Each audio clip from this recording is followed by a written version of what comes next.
I'm sure at some point you've seen a scene in a movie, TV show, or documentary featuring an Eskimo dressed in fur and layers of clothing, standing in front of an ice house completely built from snow. And one of the first questions that pops into most people's minds when they see that scene is, how on earth could someone live inside a house made of ice in such freezing conditions? The weather in polar regions is freezing, and snow itself is cold too. So, building a house out of snow just to go inside and warm up seems completely illogical at first. But let me tell you, it actually makes perfect sense. These aren't scenes from cartoons or some fictional tale. Snow houses, or igloos, are real structures. They're built by Eskimos and the people living in polar regions to this very day. Welcome, in the Curious Corner. In this episode, we're going to answer the question, how is an ice house warm on the inside when it's made entirely of snow? And before we get started, if you're new to the channel, don't forget to hit subscribe and turn on the notification bell so you'll get our videos as soon as they're uploaded. The Arctic region is one of the harshest environments on Earth, stretching from the coast of North America all the way to northeastern Siberia. Yet, despite the extreme cold and the brutal climate conditions, there's a resilient people who have managed to survive and thrive in this place for thousands of years. That people is the Eskimos. The Eskimo people live in perfect harmony with the Arctic regions, fully adapted to the harsh way of life there. They have no desire to change the place they call home, despite the fact that there are no cities, facilities, or even any signs of modern civilization. What lies before the Eskimos is a lifestyle that is as tough as it gets, nothing but pure survival against the relentless cold and challenges of nature. First, let's clarify something. The Eskimo people don't actually like that term. If you call them that, they'd be deeply offended. The word Eskimo is derived from a term meaning people who are strange or those who speak a different language. And it was also used to refer to people who eat raw meat. They prefer to be called Inuit, which means the people in their language. So, let's keep Eskimo just between us for reference, and use Inuit out of respect for their identity. The Inuit people live in icy regions where temperatures can drop as low as 50 degrees below zero during the winter. Anyone living in such extreme conditions would need to find a safe, sheltered home. Whether it's made of bricks, metal, or even wood, a shelter is essential.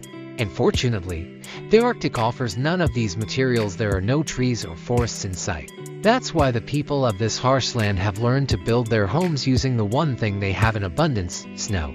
For thousands of years, the Eskimo people have turned to building ice huts shaped like domes, known as igloos. Now, the big question is, how do these ice houses keep them warm? The truth is, snow can actually warm you up and help retain your body heat. To understand this strange phenomenon, let me tell you a story about an animal called the sea otter. The sea otter is a creature that feeds on fish and marine life, and it has to live in cold waters. But here's the catch. It doesn't have thick skin or a layer of fat to protect it from the cold. So, what does it do to stay warm? It uses something pretty strange: air molecules. The otter's fur is dense and incredibly soft, and the secret to its warmth lies in the structure of the fur itself. The fur is so finely tapered that it traps air molecules inside, creating a natural insulation barrier. This trapped air becomes a fantastic heat insulator.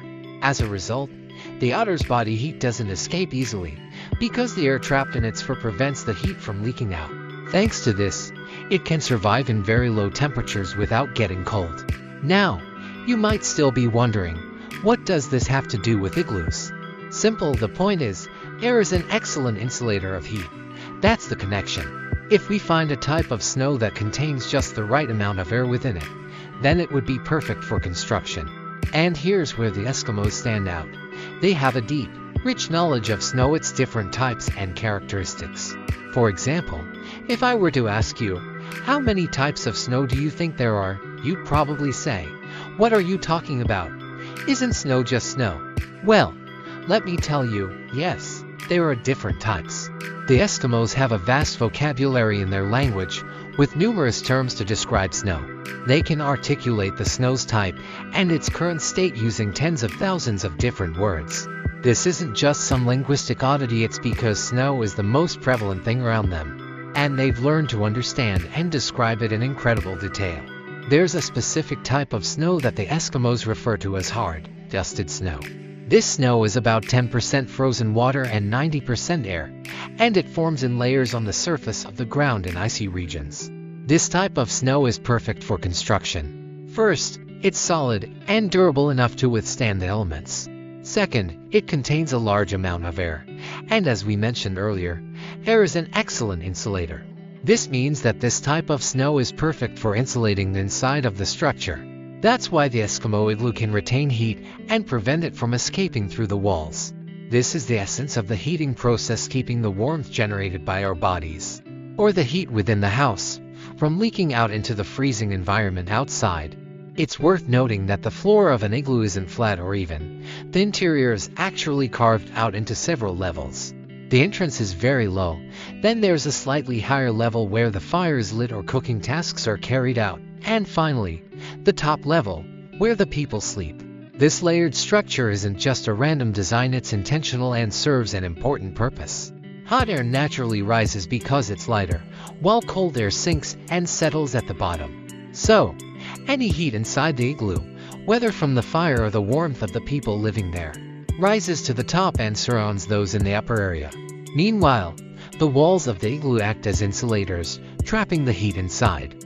All of this combined keeps the temperature inside the igloo at around 10 or even 15 degrees Celsius. Now, if you think that still sounds pretty cold, let me remind you that outside, it's 50 degrees below zero, so we're doing pretty well in here. An experienced Eskimo can build a small igloo on their own in about 3 hours. As for the larger ones that can accommodate a whole family, it might take 2 days or even more to complete.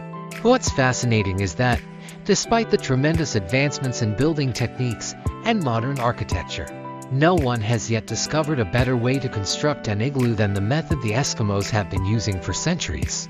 The spiral construction and the dome-shaped outer structure create an incredibly stable design, with no edges or wasted spaces. Anyone with a background in engineering would recognize that a structure like this distributes the weight and forces acting on it, converting them into horizontal pressure that gets absorbed into the ground. This ensures that the building remains stable and resistant to strong winds and storms.